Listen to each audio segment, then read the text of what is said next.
Welcome back, everybody, to another week of the Happy Hour AMA. Cheers to all of you. You got the regular troublemakers in the house today. You got Andrew, you got Snaggy, you got Gabby, and you got Hannah, who's always late to the party, but she'll show up eventually when she drags herself in from that late night the night before. Yeah, see, there she comes. Yep. Yeah, this is what the hangover looks like right there. Usually feel like I after a long night. Awesome. So everybody's back at it. We're here to answer your questions, but we had no pre-submitted questions. So you guys better get those questions ready because in a couple minutes, we're going to be back and we're going to be ready to have some fun. We'll see you in a second.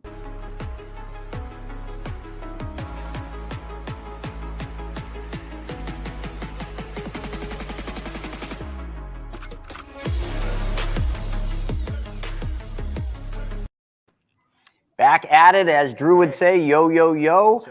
Yes, yes, yes. Or as Matthew McConaughey from earlier would say, all right, all right, all right. Anyway, something like that. I got to work on the all right, all right, all right. So, folks, we are ready to answer your questions. We just need some questions. Otherwise, we're going to be drinking in silence, and that is never fun. I have a couple announcements for those of you as you kind of come on here. Remember, we've got our event about 30 days out. So we're 30 days out from the Money School training that we're doing at one of our first and probably last live events that we will do in Buffalo. Just, you know, Buffalo is a great place, but it's just not a destination. So most of our future events will be in Florida or Texas or Salt Lake City, one of those three destinations. So you don't want to miss this one because Buffalo is really an amazing place. And we've got an amazing setup here for you. Just you got to show up, which means you got to get your tickets. And again, we promise it won't snow. Just gonna throw it out there. Yeah, we got no snow, that's for sure. So get your tickets to come to that, and then also, you know, we're going to start talking soon about the launch of Private Money Club. We are doing our United States launch. I almost always want to say world launch, but it's just going to be United States launch of the brand new Private Money Club platform. We just finished the call with the company that's helping us build out the entire look and feel of the event, which will be held at Sundance Resort. And all I can say is, I don't think you're ready for this yet. We are going to be solving a problem that many of you don't know you have yet, but believe me, the problem's there. And when you see it, you will understand it. And many people, you know, right now or back in 2007 didn't realize they had a problem. But when Steve Jobs walked on that stage and unleashed the iPhone, people didn't realize they had a problem, and all of a sudden that problem was solved in one launch. We are going to do the same thing, and we are going to revolutionize the way that money moves. So what questions do we have here? We've got, how would you handle $100,000 per year for 4 years? So my routing and count number is I don't know. How would you handle 100,000 a year for 4 years? There's a lot more to that question. Yeah. So why, first question I'd ask is why only 4 years? Okay. Because once you see what this thing is going to be making after year 4, why would you ever want to stop putting money in? For example, Sal, if you put 100 grand in the 4th year, you're probably going to have, I don't know, 4 years in, what do you think, Hannah? 100, 110, 108, probably, maybe more. I'm just spitballing. So if you put 100 in, you get 108 back that year. But then in year 5, you put 100 in, and your cash on cash return would probably be somewhere in the neighborhood of 15 to 20%. So if you put 100 in and you get 110 back, why would you not put the 100 in? And I think it would be more than that. But if you can clarify that, we'll come back to that question. How would you handle $100,000 per year? First part of the question, but why for 4 years? Why not longer? Or if we were to design it $100,000 a year for 4 years, like you're asking, how much would you want the ability to deposit every year thereafter for the next, till year 10. That would be a very important piece of the equation, because if you just funded it for 4 years and never did anything after that, it would be a tough design to make really work. And yeah, that would be my thing. Yep. So Canal said, we'll see you in Florida. Wait, before we move on, can I touch on that? Yeah. Sure. Anyway, so I think the mentality and the thinking have to come first. So like when I'm ready to start more policies, because I'm assuming, right, we're talking about how would you handle 100,000 per year into policy premium. really you're the one that decides your premium that you want to contribute to your policies. So the questions I would ask myself is, where are you storing or where are you saving that wealth at the end of each month? Because hopefully you're saving, you're not living paycheck to paycheck in the financial hamster wheel. And then on top of that, where are you collecting all the net income at each month? Right? Collect your net income inside of the policies and instead of the conventional banks, right? Because what we're teaching is that the conventional banks are using your money, lending out your money, and making a good living off of your money. So now we're just flipping the script, and now you are using your money and you're capitalizing on yourself instead of having the banks do it. So savings, net income, and then also the windfalls of investments or sales of things. Where are you keeping all of that wealth? So because the whole idea is all wealth, you want it to funnel through your bank first. So really, dad kind of always says this, when he gets his policy premium notice in the mail each year, he runs out in his boxers out to the mailbox, and he gets this little happy dance going on because he knows as soon as he makes that 100,000, he's going to have more that's producing inside of the policy than what he even put into it that year. So that's where I would start. That's an image I don't need in my head. So we got Canal and Thomas both saying, see you in Florida. I don't quite understand that. What you're saying, you're not coming to New York to visit us here? Are we chopped liver? Like, what are we up here? Like, is it that bad? Because it's pretty beautiful here. Anyway. I think they mean the last one that's done in Buffalo, and the next ones are going to be at Brent's house. Yeah, your minds are all messed up. Like, I know New York's not a great place, but you're just coming for 2 days. You can get the best and get out. Say, Tom, you're from New York. What the heck? Yeah. So, Sal, make sure you put the rest of that in there so we can really finalize and firm up that. Okay, there we go. Okay, so I got 400,000. Guide me. We know you got 400,000. We were asking you, like, how much do you want the ability to put in year 5 on? So we can't just say you got 400,000. Guide me. I mean, we could, but that's really not how they're built. We would want to know, like, how would you want to do it? If you only got 400,000, that's it. We would want to spread that out probably longer than 4 years, because then the plan would be more efficient. So we could do a 2-phase approach. Take the 400, put it somewhere if you have it all up front, and then feed they call it a premium deposit account. I don't know if that's what we would use, but it's just keeping things simple. Let me just draw it for you, Sal. Premium deposit account, you put 400K in this account. This account then, over the next 4 years, feeds the policy, okay? The BYOB will put, and then from there, then you got to make that money go to work for you.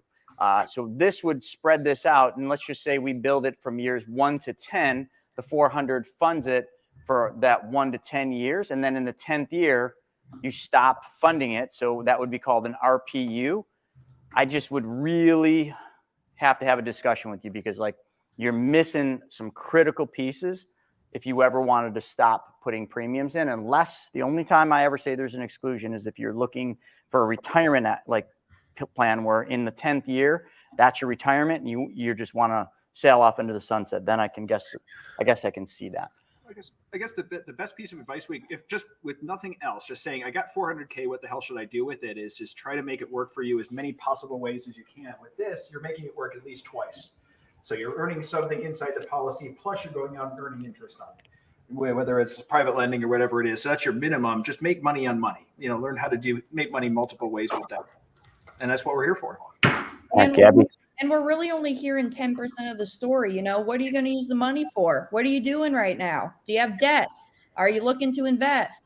Do you have vacations you want to go on? There's so much more to the story. And so that's why I do suggest hopping on the phone with Nagy or Gabby or any of us and talking through that. When somebody just says, hey, I got 400,000, like, what do I do? It's just a loaded question, and a question I typically, to be honest, won't answer, because I don't know enough about you, like Hannah's saying. We don't know what your goals are, what your needs are.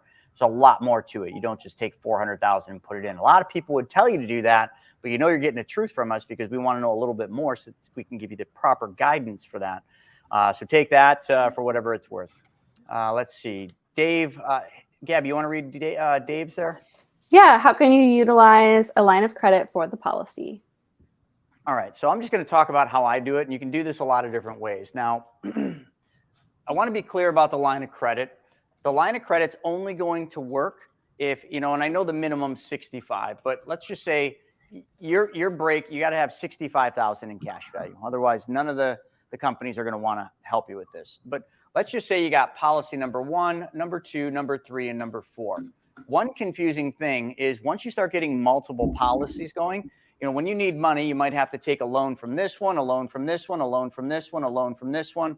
And then when you want to pay the money back, each one is its own separate vertical, right? So it just becomes cumbersome when you get more and more policies to just keep taking loans, which is why Brent uses the segregated account to kind of household all of the money from all of his policies. He takes loans, put it in the segregated account, and then he moves the money.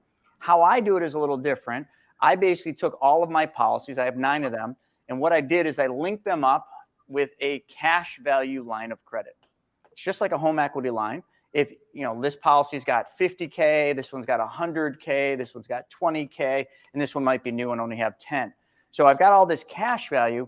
I'm going to have 100%, anywhere between 90 to 100% access to all this money through the cash value line of credit. And what the bank's going to do is they're going to collateralize the loan. Okay, so let's just do the math. We got 170, 180. So we got $180,000 here. The bank is going to collaterally assign all this cash value. So that money in the policies can no longer be used from the insurance company. It can only be used through the cash value line of credit. But now the cool part is I've got this line of credit, which means I've got one checkbook. So now I can just write checks. I can just do wires all from one place instead of having to go to 4. So now all of a sudden I make loans on real estate.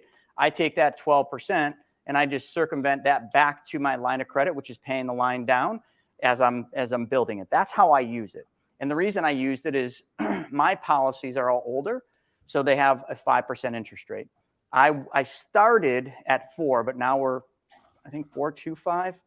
My cash value line of credit is 4.25. So I'm still ahead of the game, 75 basis points. But as this closes in on this, I'll have to make a decision eventually. If it ever exceeds 5%, I'll get rid of the line of credit and I'll have the insurance companies take back those loans.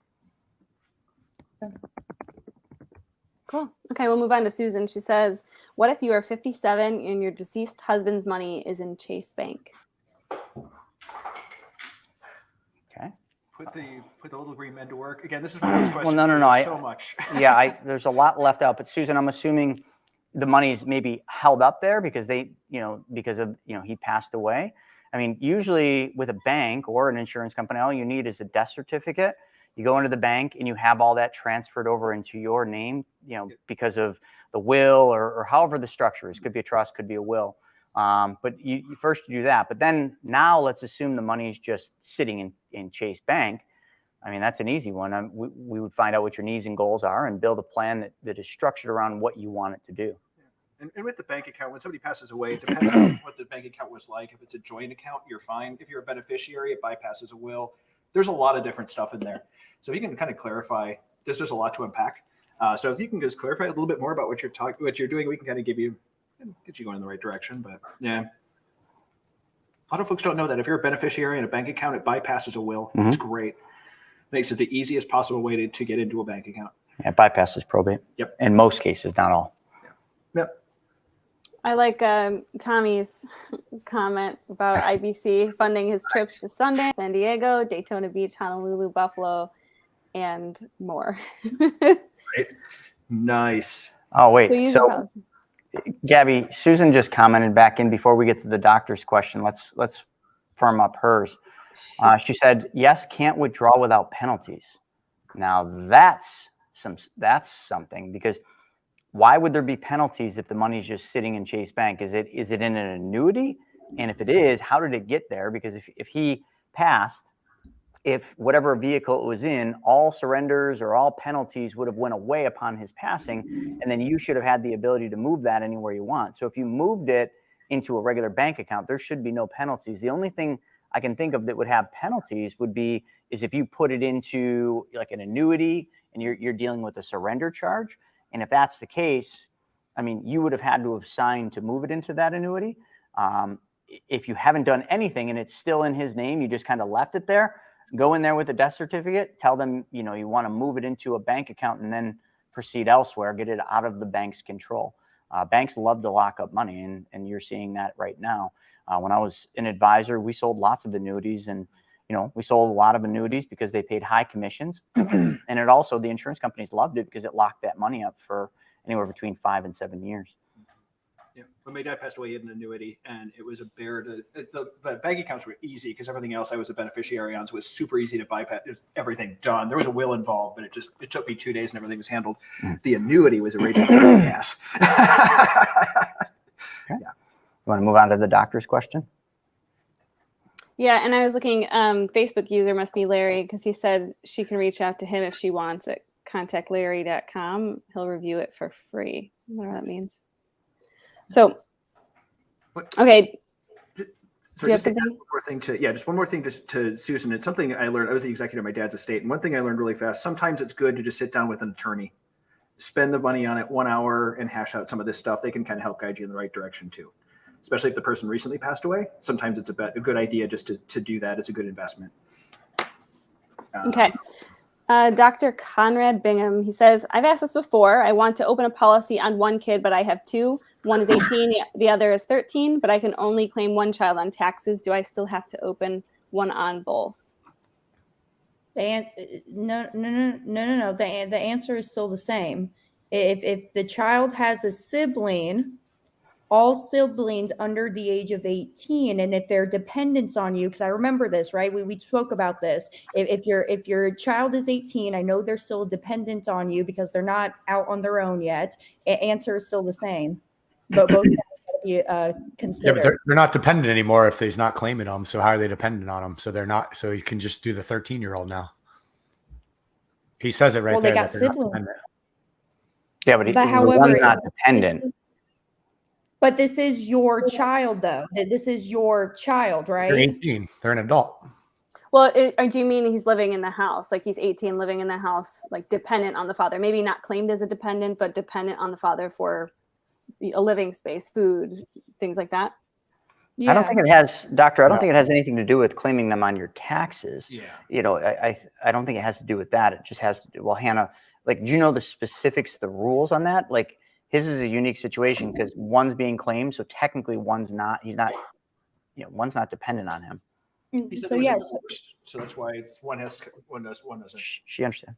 But at the end of the day, it's still his child. So at the end of the day, they're still siblings of his, and so college. Yeah. Okay. Well, even if they're in college, so let's make believe. Let's go that route, right? Let's say that that they are on their own. They are in college. They're making their own income. Let's say they're in college making $20,000 a year. That's fine. And we can go the route of doing it as an individual. However, that individual would still be limited on the amount that they can qualify for. So anyways, to answer your question, I remember the situation. I'm not going to go on air here and say everything, but yes, I do know the full details. And yes, that because of the children and the situation that this is in, that yes, both children have to be insured. We can try it. Absolutely. I'll do whatever y'all want me to do. But I'm telling you, I've been doing this for 5+ years now. I know what the underwriters are going to come back and say.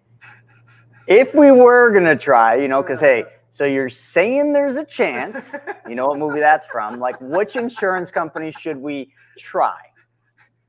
All of them. Okay. It won't matter. Okay. So, Doctor, let's try because, just like the movie, you're saying there's a chance. Mm-hmm. But see, I already know the underwriter's going to come back and say, hey, on the application, it looks like this 13-year-old has another sibling that's 18. Well, what's the status on this 18-year-old? Are they living on their own? Do they have a full-time job? What's going on here? And with the answers that we're going to provide them, they'll say, well, based on the juvenile guidelines, all children have to go and be insured for the policy. So it's all just based on the juvenile guidelines. I'm happy to chat further. But I remember that. I think this is we've been asked that 3 times now. That's okay, because you know what? Where there's a will, there's a way, and I'm just gonna share this with you because this is very important. The chances are of a guy like you and a girl like me ending up together Well, Lloyd, that's difficult to say, and we really don't. Hit me with it. Just give it to me straight. I came a long way just to see you, Mary. Just least you can do is level with me. What are my chances? Not good.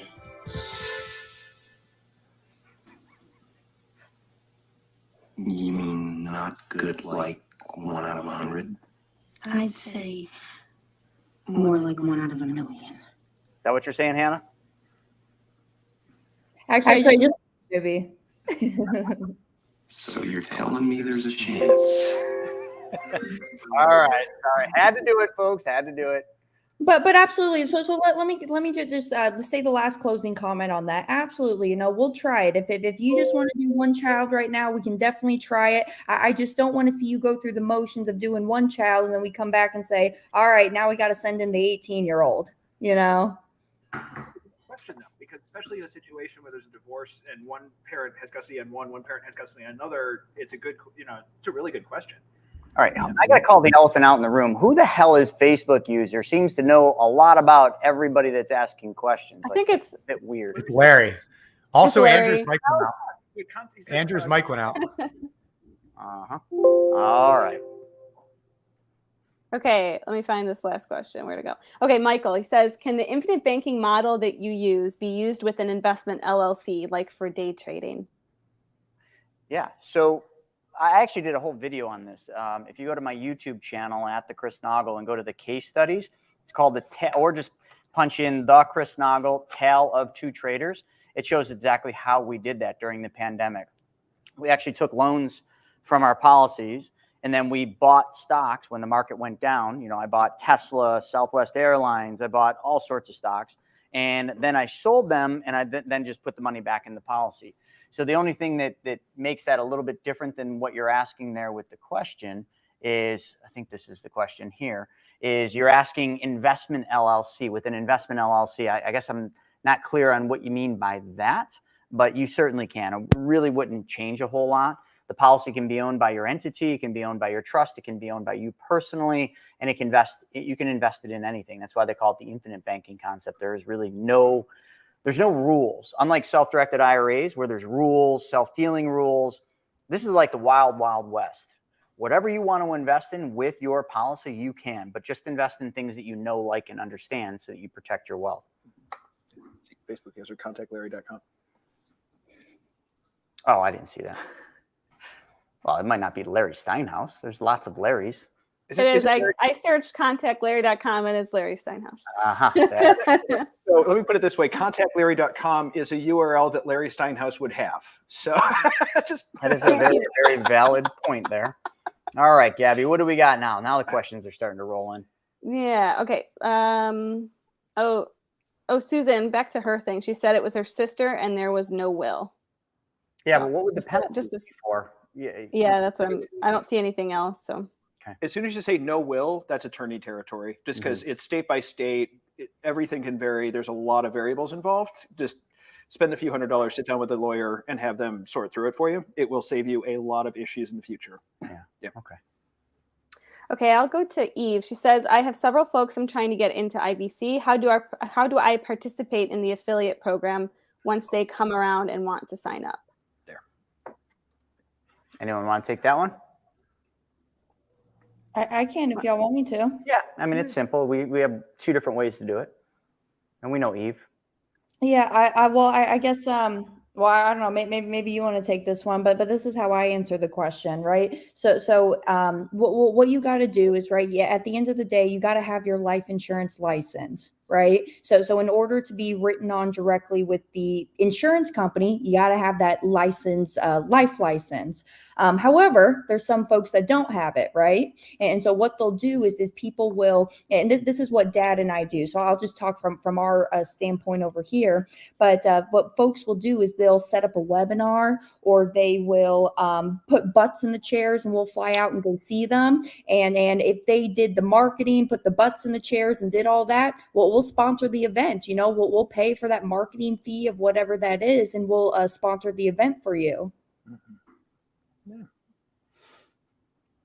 Yeah, so you can, with some of the stuff that we have, you can't directly get paid for it just because it's a licensed product or there's some sort of regulation around it. But if you sign up for people, come and join. Hey, have a party. Yeah, I always tell people we would if we could. We just can't, or we'll get our hands really slapped. And it's not worth it. Yeah, I mean, the only other thing we do is like what Hannah said. I mean, if you put a room together for us, we pay you a marketing fee for putting the room together. That's it. Hell, if Tupperware parties work, an IBC party would work better. Way better. Yeah.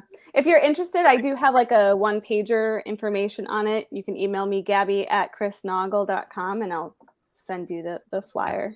And we do have legitimate affiliate programs for Private Money Club and in our, MSTV and our different programs, but not, the Money Multiplier stuff is a licensed product. So therefore you have to be licensed to sharing commissions. Or some of the funds that we have too, like we're part of CapFlow Fund that Chris and I and a bunch of us have, we can't really give an affiliate for that because the SEC won't let us.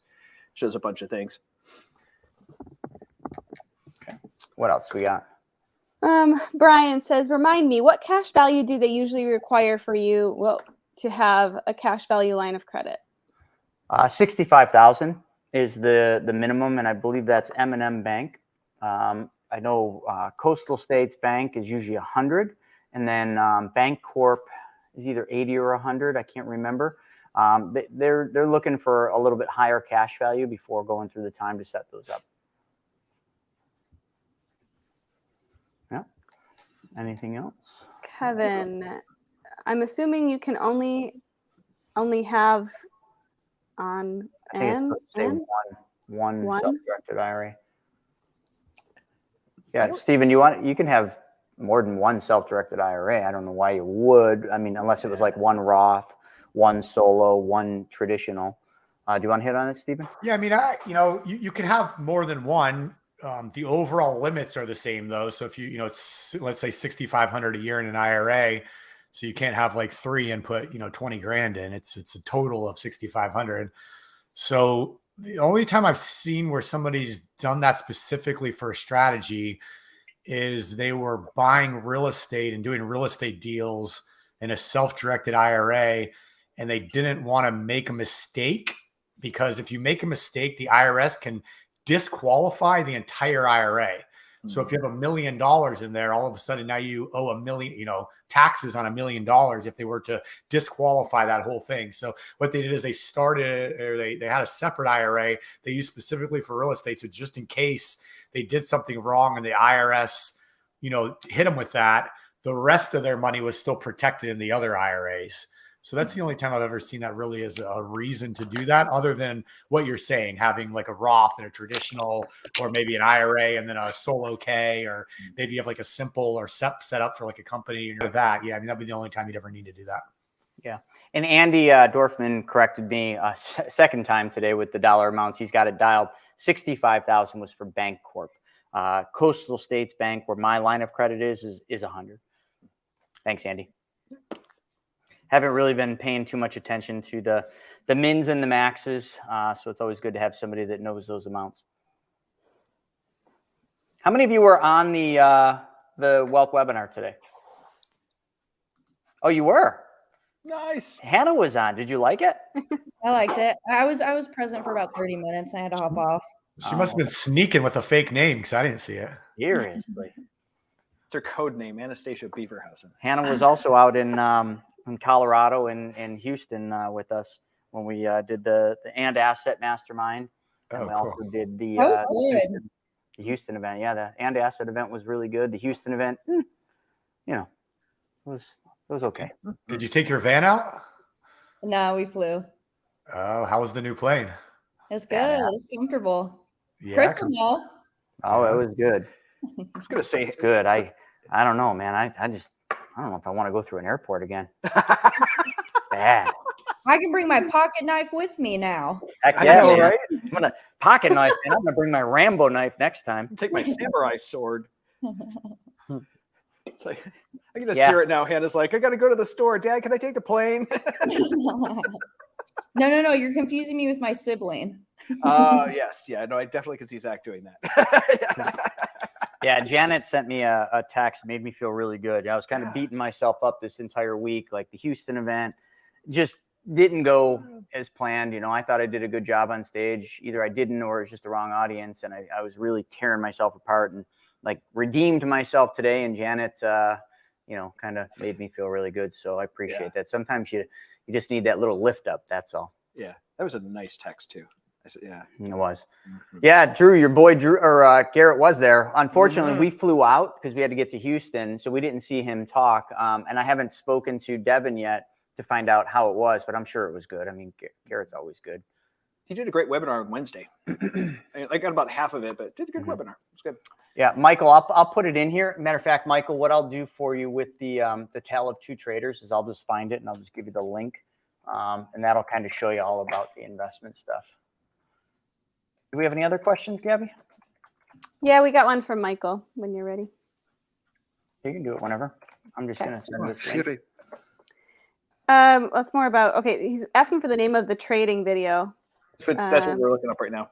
He's wondering if you, oh, okay. Oh, that one.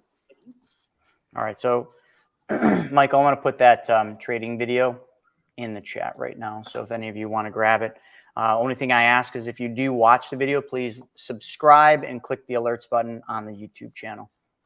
You should all be doing that anyway. Andrew, get your phone and subscribe, damn it.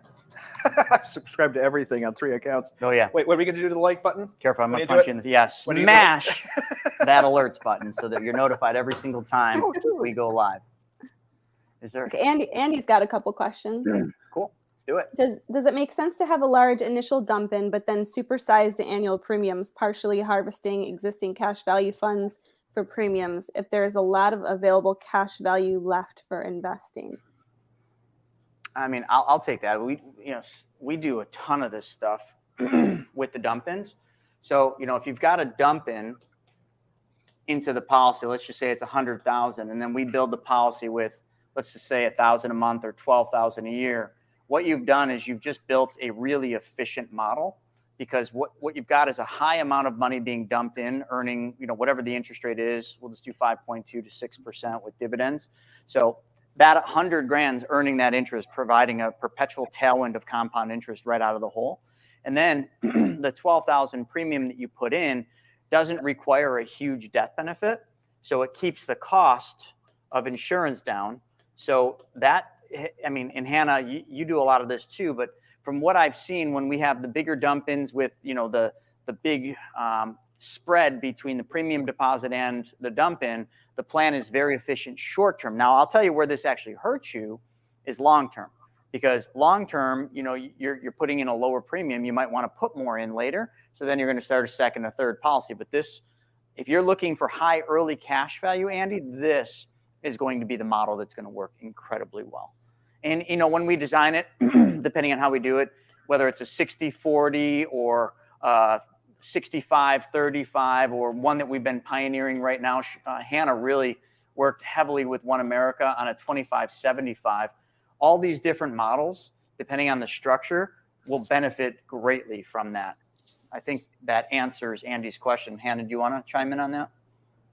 No, I don't have anything else to add.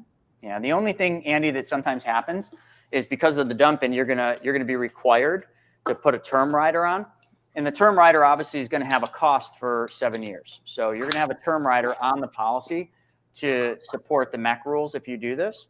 So unless you're, I don't know, mid to late 60s, that's not really going to be a factor. But if you're getting, kind of up there in age, this term rider can have some costs, and sometimes it negates the benefit of having that large dump in.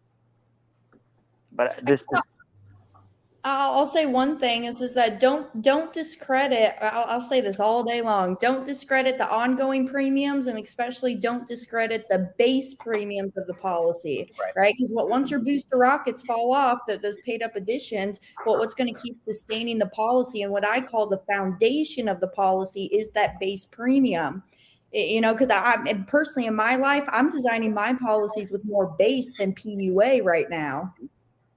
Yeah, and I think that's really important that she just said that. Any of us that have, a system of banking policies, more than one. And we've kind of gotten over that initial hurdle of, I just want high early cash flow. I want as much of my money as I can in the early years. What a lot of us are doing as we're designing future policies, because now we've got the system, it's capitalized, we have cash in there working. We're actually building policies with more base, because in the long runs, if you think of a rocket ship, the booster rockets are great in the early years, which the booster rockets, if you haven't been around the campfire, are the PUA riders. Okay. But the booster rockets fall off and they're not as effective in the later year. The base, which is the main fuselage of your rocket, the more you have there, the more efficient your policy is.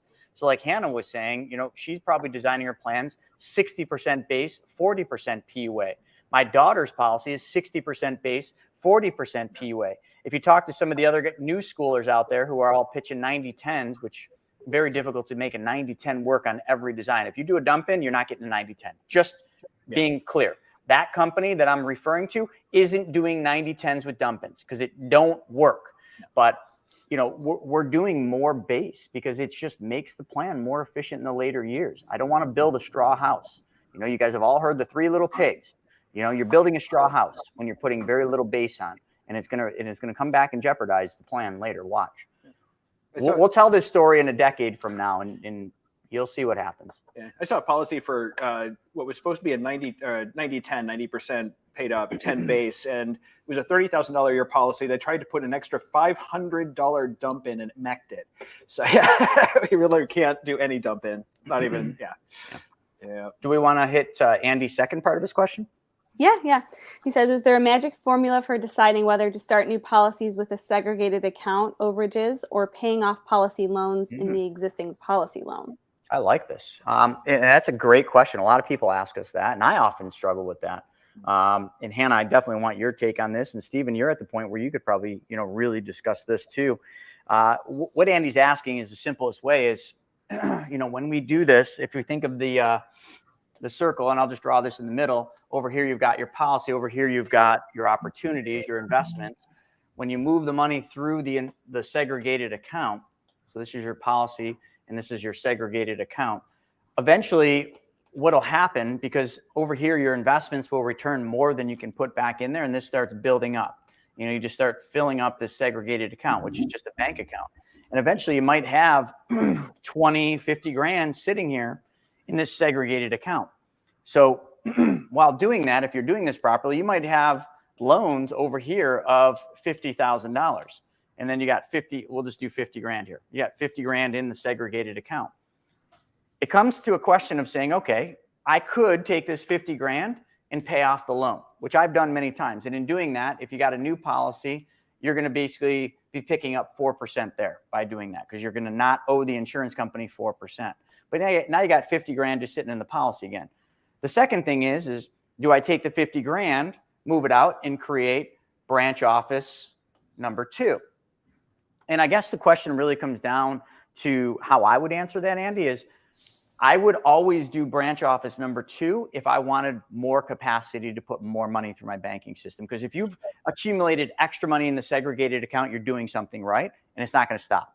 So you're going to continuously have this problem where the segregated account's going to build up, and you're not going to be able to get the money into your existing banking policy. So as long as you can warrant and substantiate the extra monies going into a second policy, this is always going to be the best thing. Now, where I'm at, I've got 9 of these things. I'm putting a lot of money away by my standards. By Brent's standards, I'm probably I'm barely rounding base number 1. But, when I had this happen recently, what I did is I actually did pay the loan off. And I did that just because I could not, and I did not need to start a second branch office. That's my take on it. I say to analyze, kind of to go back to where I was, like assessing net income at the end of each month. If you're ready to start that next premium obligation, I say do it. Absolutely. But if it's not feasible for you right now you're out there using the money for business expenses, or you got, I don't know, if you have active use for that money elsewhere and you can't commit to that premium obligation, don't start policy number 2 yet. Pay back the policy loan first. That's kind of where I would come from. Perfect. And He's kind of got a clarifying question. So he wants to know more about if he's trying to fund future premiums of the same policy, can he use policy loans from that same policy to do that? Would that make sense? Oh, I You see. can, I don't but now like you're just taken away from funds that you could use elsewhere. Yeah. It's not my favorite strategy. Yeah, I mean, it's talked about a lot. There's a lot of people out there talking about it, and no matter how you roll the dice, it will work. So if we're saying, will that work? The answer is always going to be yes. But I'm always going to come in and say, don't be lazy, because your money can work a lot harder than that. I guess maybe this team, we just might be spoiled brats. We really might be. I mean, Steven, Hannah, Gabby, I mean, Private Money Club has kind of literally changed the dynamic of everything for us, because I don't want to say it's gotten too easy, but it kind of has gotten too easy for us to take money and send that money out to work to make 10 to 15% through Private Money Club on a secured basis. So if I've got money and I'm looking to start a second policy, and I'm going to take loans from the first policy to fund the second policy just to say I have two, I'd rather take the money from the policy or the segregated account, pay the loan off, take the money out, and then put it into an investment earning 10 to 15%. Then if you really want a second policy, take the interest from the 10 to 15% and open the second policy. Bingo. Your money can work a lot harder for you if you allow it to. But if you take the easy path, this is why I get so annoyed and why I've created videos on this about people saying, well, should I just pay my household expenses? You know, I know there's a lot of people out there saying this works. And Nelson Nash's book, he talks about it. Like, of course it will work. You're making a spread, so it's always going to work. But really, is that all you got in you? You know, it's kind of like, that all you got? Like, come on, you can do a lot better. And that money can work a lot harder than opening a second policy with loans from a first policy. The people that tell you to do that are the people that are making commissions on that second policy. I'm just calling it how it is. That look on Hannah's face. All right. I'll take it. And just because you can do something doesn't mean you should do something, right? Just because there's checks in the checkbook doesn't mean there's money in the bank. Does that come from the TV lock too? I could go rob the bank. Doesn't mean I should do it. There you go. We're just ripping Brent's lines off left and right here. I think the problem is people just aren't used to thinking creatively when it comes to money. There's always just been one way to do things, and now there's more opportunities. So you just got to think creatively when it comes to your policies. I agree. Gabby just did a TikTok video. It's really good. So if you guys are on my TikTok, make sure you check out the one that we just launched with Gabby talking about one of her clients. It's super good. Yeah, I haven't seen it yet. So Awesome. We're good. Larissa loved it. All right. Cool. Okay, Gabrielle. Yeah, Gabrielle says, you mentioned Lafayette is better than Forrester yesterday. Can you elaborate on why? I mean, Steven, I don't have a ton of experience with Forrester. I've talked to people about it. From my understanding, the designs of the policies just aren't the best when it comes to infinite banking, being able to build them properly up to the MEC limit to get the full efficiency out of them. Other than that, I mean, I know Forrester is a good company. I just don't believe that their designs. Hannah, do you have more experience with that? It's been a long time since I've seen a Forrester's policy. I know their direct recognition. I do know that. Okay. It's funny. I was just Googling that. So was Andrew. I guess I really don't have I know a lot of, I guess my colleagues, I don't know a lot of them who are using Forresters. I do know some folks who do use them. Yeah, I guess I just don't have a response on it because I just don't have much education as what other companies I do. Well, Hannah, you just said they're direct recognition. Yeah. So, I mean, I don't think maybe Gabriella doesn't know what direct recognition versus non-direct means.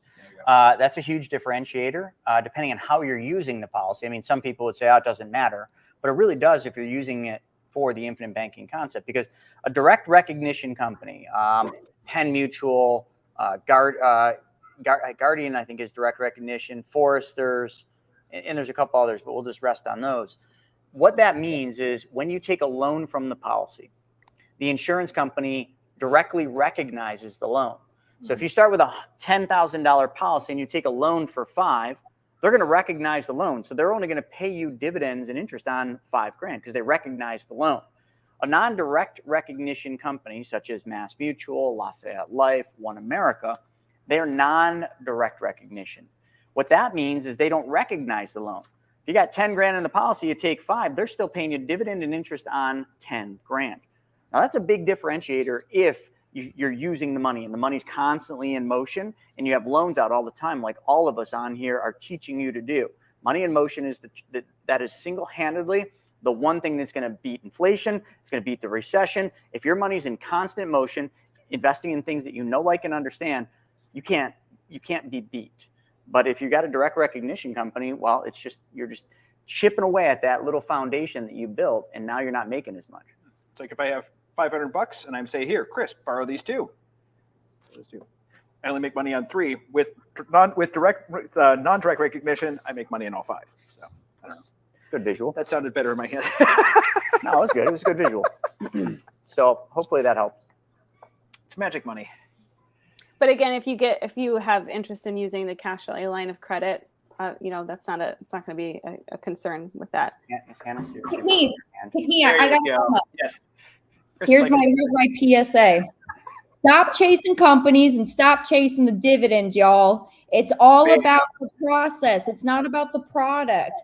So we covered that in the webinar today. Okay, we hit that pretty hard in the webinar today, because but again, and me and Hannah always go back and forth about this. We all agree on this. There's not one person, that's part of any of our companies that does not understand it's about the process, not the product. But people know the product. People want to buy the product, and the product is the whole life, which is why there's so much focus on it. They don't understand the process yet. They kind of do, but they haven't done it. So they think the product, design. It's all bullshit. It's almost like smoke and mirrors. Like if you put all the emphasis on the product, like you're missing the whole reason of everything that we do, which pisses me off because I probably spent thousands of hours at this point making videos, teaching the process, and everybody only wants to talk about the damn product. So it's kind of a kick in the nuts to me, but I get it. I understand. But I also understand. So Brian has a really good question. He says, hold on, we got to get Informix before Brian. Oh, but this goes back into what we were talking about, okay. Though, with direct and non-direct. Brian's like, ever heard of Monarch? Found out my dad had an old whole life policy through them. So I actually ran into the situation when I was executor for my dad. He had a whole life policy from 1969 from State Farm. So, sometimes you run into this. And in that situation, it's a good idea to know whether it's direct or non-direct recognition, because then we still can use it in the system. We just have to use it differently. So that's where a CD lock would really help out. So it's just something that was pertinent to what we were talking about. Yep. Cool. Infomix. Can you dump in like 50,000, then start with 500 a month, and then later do 1,000 a month? Hannah? Yes. Yeah. Wait, no, you can't. No. Read the question. You can't start with a 50,000 dump and 500 a month, and then later go up to 100. You jump the gun. Yeah, no. I apologize. I'm answering our friends, the 13-year-old and the 18-year-old, what we're texting. Oh, the doctor. Always hustling. So all right. So since she's distracted, so if you started 50K dump in, and you did 500 a month, 500 a month's the most you can put in. Yeah. That's fine. But what you should do is, if you did 50K and you want the ability to go to 1,000, build the plan to hold 1,000 and then drop it to 50. You could definitely do that, or 500. So you could go from 1,000 down to 500, but you can't go from 500 to 1,000. But you may not be able to do that the first year. Yeah, not the first year. It's always the second, third, fourth. Yeah. So when you're doing something like that, where you're dropping it down and you're dropping down the PUA, you can't do that in the first year generally. Very good catch. Yep. Let's expand on that. So no, you cannot quote unquote increase premium after that policy is set in stone. Yes, you can dump in extra cash up to the MEC limit, but we can never go back in and increase that premium. You right there? Mm-hmm. Okay. Fear went down the wrong too. Oh, I hate that. Bit fizzy. Brian says, I'm making my monthly payments back into my policy instead of a segregated account. All personal debt, snowball plus large purchases. I figure maybe save a few dollars on interest. Am I missing something? No, dude, you're No, doing right. it, man. You're good. You got it. We use a segregated account, especially if you have multiple policies, or it's more for accounting. That's really what it's for. So that way, that's your front desk for your bank. Anything that goes into your banking system goes to the segregated account. If you do it directly into your policy, you're good. Brian, it's how I do mine. It's just how I've trained myself to do this. Now, Brent, there's two schools of thought. Neither is right or wrong. Brent just keeps the money in the segregated account. He says, if you do it, what me and you do, we're just sort of playing financial gymnastics with the insurance companies. But until the insurance company sends me a letter and says, hey, quit playing financial gymnastics, I'm going to keep doing it that way. even if it saves us 10, 20 bucks a year, because we're paying a little bit of interest down by not keeping it in the segregated account before it moves back out. I don't know. Anytime I can feel like I got an edge over the damn banks makes me feel like I've won that day. And I think it brings up a really good point too. Unless you don't pay your premiums and your policy lapses, there is really no way to screw up the system. I mean, really, you could try to screw it up and you couldn't. So even no matter how, whatever works best for you, honestly, whatever works best for you, Brian, if that works for you, do it. You do you. Yeah. Brian heard an argument that with direct recognition, they increased the dividend rate or something to try and minimize the difference compared to non-direct. Is that true? That is true. Yeah. So Like yeah, it's like an IUL in the real world. It sounds great on paper. In the real world, it doesn't play out that way. Exactly. So, but they do. They try to make it sound like, oh yeah, even though we're direct recognition, like we're going to increase the dividend to make up the difference. Like anytime you got that many moving parts, you just understand that there's room for breakdown. So just be cautious. I mean, we're not saying direct recognition is bad. It's just not as good. So it's like either way. I mean, we've done policies with Penn Mutual. We will eventually do policies with Guardian. They're great companies, but it's just like when you really get down to it and somebody just says, which is better? Of course, non-direct is better. Guardian 2020 coming in 2025.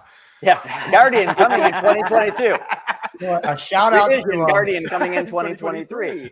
Revision, Guardian coming in 2024. Stay tuned. Welcome to Brent Kessler's schedule. Yeah, right. Man. True story. Shout out to John Clark, one of our application specialists. Hell yeah. What's up, John? Represent. Thank you for everything, buddy. I think So- Janet was on too. Let's actually, so Brian actually came to me and he asked me a really good question. This was yesterday. So he asked me, he says, do you recommend, okay, if you are paying off loans from multiple policies, do you recommend keeping the payments going back into the policy you took the money from? Or would it be better to treat it more like a debt snowball and pour all the payments into one policy until you restore the cash value and then knock out the next one? And my first response was, well, it really doesn't matter, right? That was my first initial thought to it. It's simpler. It's simple. Yeah. But then I went and asked Dad, and this kind of goes into the non-direct and direct recognition, because Dad says, borrow from the policies with cash value and pay back loans where you can inside the policies that will store it.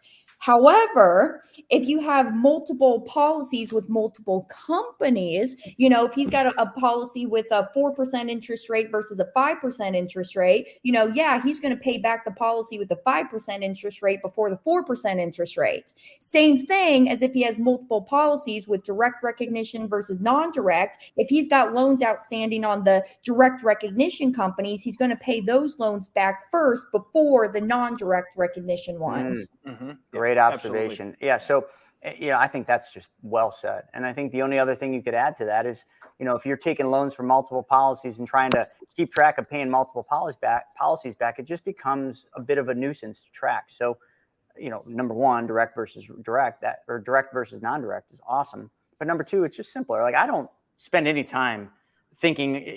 I'm like Brent. Like I go through and I look at what policies have cash value, and I take that shit and I make it go to work.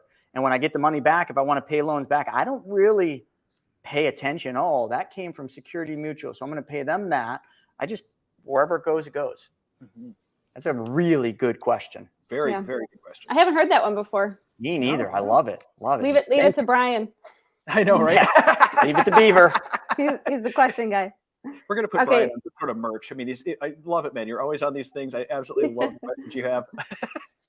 Okay, this is actually Ruth. This Facebook user is actually Ruth. She says, I have someone who's interested in the Money Multiplier. I told him about your Wednesday trainings. He said he listened. He's very interested, but he doesn't understand and will need a very patient person to talk with him. Who do you suggest you call? Gabby. I'm probably the most patient of anyone. Gabby's the mom. I'm definitely the lead. So if you want somebody that's going to cut right to the chase and give you the hard answers, you may not like me after or not. Like I'm probably the one, but I can call Chris or Brent. Yeah, me or Brian. If you want somebody who's kind of in the middle, like gets right to the point, but's willing to take a little extra time, Steven's always great for that. If you want someone that's going to nurture you, like, you know, like a 2-year-old needs nurturing, definitely Gabby. Ow. Oops, that hurt from here. Why would that hurt? 2-year-old? My daughter's 2, and she needs a lot of nurturing. I'm sorry. It's the only thing that's real to me right now is like how much nurturing a point. 2-year-old needs. Yeah, she really needs a lot. Yeah, Ruth, you can, I would say email me, and then we can just set up a call, Gabby@chrisnoggle.com. Well, let's That's put that in fine. the chat. If y'all don't mind. I think that's the last question that came in anyway. I think it's going to be. Look at that. 50 every week. This goes up. We had 50. Well, I just looked now, but 52 eyeballs. That's I awesome. think last week we were at 40 something. So yeah. Yeah, it's usually like 30 to 40s.